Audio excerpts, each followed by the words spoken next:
हमारे साथ अभी मौजूद हैं सांसद पति और पूर्व विधायक रमेश सिंह कुशवाहा। ये बताइए कि आज आप लोग पहुंचे हुए थे बरियारपुर में, डॉक्टर गोरख प्रसाद सिंह के यहाँ कार्यक्रम का आयोजन किया गया था। क्या कहना चाहेंगे? देखिए, मकर संक्रांति के अवसर पर डॉक्टर गोरख जी हम लोगों को आमंत्रित किए थे। मुझे बहुत खुशी हो रही है कि आज हम लोग इनके घर आए हुए हैं और सबको दही चूड़ा का भोज करा रहे हैं। और इस अवसर पर हम बड़रिया विधानसभा के और सिवान के सभी सम्मानित नागरिकों को बधाई देते हैं कि मकर संक्रांति के दिन से ही सब लोग शुभ काम करते हैं। और मुझे उम्मीद है कि मकर संक्रांति के बाद माननीय बिहार के मुख्यमंत्री नीतीश जी भी सिवान में समृद्धि यात्रा के कार्यक्रम के तहत आ रहे हैं। वो आएंगे, फिर माननीय सांसद के जरिए सिवान के समृद्धि के लिए, सिवान के विकास के लिए अन्य जो मांगे होंगी हम लोग मांगेंगे और उम्मीद रखेंगे नीतीश जी उसको पूरा करेंगे और सिवान में फिर नए सिरे से समृद्धि और विकास की गति को और गति मिल जाएगी। तो ये जो कार्यक्रम हो रहा है सिवान में नीतीश कुमार जी का, हालांकि लगातार हर साल कुछ ना कुछ होते रहता है, कभी प्रगति यात्रा होती है, कभी और भी यात्रा, इस बार समृद्धि यात्रा है। तो सिवान में किस जगहों पर हो रही है और क्या लग रहा है कि इस बार क्या कुछ सिवान को सौगात मिलेगा? क्योंकि लोगों को इस बार भी उम्मीद है और जाहिर सी बात है कि जब जब वो आते हैं तो इसी मौसम में, ठंड के मौसम में आते और कुछ दे करके जाने का काम करते हैं। देखिए, अब तो आ रहे हैं, कहाँ कार्यक्रम होगा ये तो अभी बहुत फाइनल नहीं हो पाया है, लेकिन सिवान में ही जन संवाद करेंगे, आम पब्लिक से वो मिलेंगे और बाकी ज़िले में किस पॉइंट पर जाएंगे इस सिवान के जिला अधिकारी और जिला प्रशासन ही इसको फाइनल सूची देगा। क्योंकि ये पॉलिटिकल कोई कार्यक्रम नहीं है, ये उनका सरकारी कार्यक्रम है। तो कब कहाँ जाएंगे, किस ढंग का कार्यक्रम होगा, ये सब प्रशासनिक अधिकारी इसको निर्धारित करेंगे। लेकिन मुझे उम्मीद है कि जो भी, एक तो पहले ही जब आए थे तो उन्होंने बहुत सारी योजनाओं का घोषणा किया था, उसका शिलान्यास किया था, चाहे बाईपास, पचरुखी से बाईपास रोड जा रहा हो या पावर ग्रिड का मामला हो या फिर कहिएगा तो जो सड़कें बन रही है आंध्र वाली और सिसवन ओवर ब्रिज, ये सब का उन्होंने शिलान्यास कर दिया था। इस बार आ रहे हैं तो कुछ सोच कर कहीं आ रहे हैं और सिवान को कुछ नई सौगात भी देंगे। क्या लग रहा है कि अब तो मकर संक्रांति है, जिस तरीके से कहा जाता है कि भाई बिहार की राजनीति में कुछ फेरबदल होने लगती है मकर संक्रांति के बाद से, तमाम तरह की चर्चाएं भी हो रही है, क्या लग रहा है आप? देखिए, कहीं कोई फेरबदल नहीं होने जा रहा है। माननीय नीतीश जी इसके मुखिया हैं, इस गठबंधन के, और मुख्यमंत्री हैं और उनके नेतृत्व में बिहार आगे बढ़ रहा है। और फिर मकर संक्रांति के बाद और इस विकास की गति में और तेजी आएगी। और ऐसे कोई जो लोग कयास लगा रहे हैं उसमें कोई दम नहीं है, कोई बदलाव नहीं होने जा रहा है। स्मूथली ये गठबंधन आगे भी अपना काम करते रहेगा। तेज प्रताप यादव कल दिए हुए थे, दही चूड़ा पार्टी का आयोजन किए थे, तमाम एनडीए के भी कई नेता वहाँ पे। अरे भाई, दही चूड़ा भोज में तो सब लोग एक दूसरे के यहाँ जाते हैं, शुभ दिन शुरू होता है, सब लोग एक दूसरे से गले मिलते हैं, शांति और सद्भाव का एक संदेश भी जाता है। तो अच्छा है, कोई भी बुलाए उसमें सबको जाना चाहिए। ये कोई दलीय मामला नहीं है। यहीं पर हम लोग देख रहे हैं हर दल के लोग मौजूद हैं और जाना भी चाहिए। यही तो खूबसूरती है हमारे देश के डेमोक्रेसी की, लोकतंत्र की। सिवान जिले में देखा जा रहा है कि राजद के बहुत सारे लोगों का एनडीए की तरफ झुकाव हो गया है। क्या कारण आप मान रहे हैं? आप तो पुराने माहिर खिलाड़ी रहे हैं राजनीति के। अब देखिए, इसके कारण तो अब क्या कहा जा सकता है।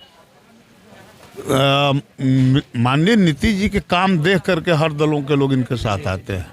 तो मैं तो यही समझ रहा हूँ कि नीतीश जी का काम बोल रहा है, दिख रहा है।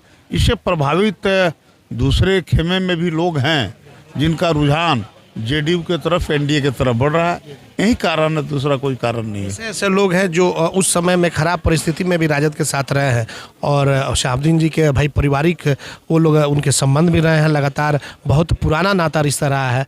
अब कहा जा रहा है कि भाई अब एनडीए के साथ आएंगे, तमाम वो नाते रिश्ते समाप्त हो जाएंगे। ये तो इसके बारे में वे लोग खुद बताएंगे क्यों आ रहे हैं, कैसे आ रहे हैं, लेकिन आना तय है। बिल्कुल आएंगे ये लोग, देखिएगा। हाँ, अभी जिन लोगों का नाम सुन रहे हैं उनके बारे में तो क्लियर ही है, जिनके बारे में आप लोग अंदाजा नहीं लगा रहे वो लोग भी आएंगे। कौन है भाई उनको? चलिए, वो आएंगे तो आप लोग जानिएगा जरूर, तभी जानिएगा। मतलब क्या माना जाए कि कहीं ना कहीं उन्हें लग रहा है कि भाई राजद में रहने से कोई अब किसी तरह का कुछ अब उसमें पॉलिटिकली तौर पर कुछ नहीं है? देखिए, राजद बिल्कुल औपसंगिक हो गया है बिहार में। राजद के पास न तो कोई विजन है, न कोई डेवलपमेंट का कोई रोड मैप है, न उनकी पार्टी में कोई अन्य सामाजिक समूह जाना चाहते हैं, क्योंकि लोगों को विश्वास ही नहीं हो रहा है ना राजद के नेतृत्व पर, जो मौजूदा नेतृत्व है कि बिहार के लिए कुछ करेगा। 2020 में तो उनको अच्छी खासी सीटें मिली थी, लेकिन वो अपनी सीटों को नहीं बचा पाए, तो लोग क्यों रहेंगे। और देखिएगा कि आने वाले दिनों में आरजेडी की जो धारा है वो और कमज़ोर होगी, अगले चुनाव में और कमज़ोर हो जाएगी आरजेडी की धारा। मैं आपको बता रहा हूँ, वहाँ कोई समूह जाना ही नहीं चाहता है। वे लोग अपने आप के का रिव्यू भी नहीं कर पा रहे हैं कि ऐसा क्यों हो रहा है। अनन कुछ नया दे रहे हैं, वो बगैर नया कुछ दिए हुए, नया कुछ बगैर कॉन्सेप्ट में अपने बदलाव किए हुए, मैं समझता हूँ कि अब उनका अंतिम दौर चल रहा है। चलिए, अंतिम सवाल एक हम जानेंगे। 8 सीटें जो थी, 7 सीटों पर तो एनडीए कब्जा यहाँ पे कर ले, एकमात्र जो है राजद के खाते में। क्या कारण रहा कि राजद का इस तरीके से, महागठबंधन का इस तरीके से सुपड़ा साफ हो गया? अगर सीवान जिले की बात करें भाई, सिर्फ सीवान की ही बात नहीं है। जब कभी भी चुनाव होता है तो विपक्ष थोड़ा जीरो पर आउट होता है, उसको तो कुछ सीटें मिलती ही है। और यहाँ भी एक सीट मिल गई तो कोई नई बात है, नियम के अनुकूल ही है। एक सीट मिल गई तो कोई दिक्कत नहीं है, हम तो बधाई देते हैं जो लोग नया सीट लाए हैं। उसमें दिक्कत क्या, पक्ष विपक्ष दोनों का रहना डेमोक्रेसी में बहुत जरूरी है। तो आपने देखा है कि रमेश कुशवाहा जी से बातचीत हो रही थी और कुछ पॉलिटिकल मुद्दे पर भी बातचीत हुई, नीतीश कुमार आ रहे हैं उस पर भी बातचीत हुई। सीधे तौर पर बेबाकी के साथ जिस तरीके से अपनी बातों को ये रखते हैं, अभी भी इन्होंने रखने का काम किया। हमारे सहयोगी रिशु के साथ Chandan Kumar, ATN live Siwan. BA, BCom, BSc, MA, MCom करें विश्व की सबसे बड़ी यूनिवर्सिटी इग्नू से। सॉल्व असाइनमेंट्स और गाइड बुक्स प्राप्त करें। संपर्क करें Mahakal computers, DAV PG college के पास, पंच मंदिरा मोड़ से दाहिने, सिवान। एम्स नई दिल्ली व सफदरजंग नई दिल्ली के सीनियर डॉक्टर अब आपके शहर सिवान में। डॉक्टर उमेश, नवजात एवं शिशु रोग विशेषज्ञ, चिकित्सा पदाधिकारी, सदर हॉस्पिटल सिवान। डॉक्टर उमेश जो आपके बच्चों का कर रहे कुशल व बेहतरीन इलाज। सुशीला देवी हॉस्पिटल, डॉक्टर उर्मिला अखौरी के सामने, hospital road Siwan. Mobile number 9199720654 और 7250722154। RS जेम्स एंड ज्वेलर्स, जहां आपके लिए हॉलमार्क जेवर एक से बढ़कर एक डिजाइनों में उपलब्ध हैं।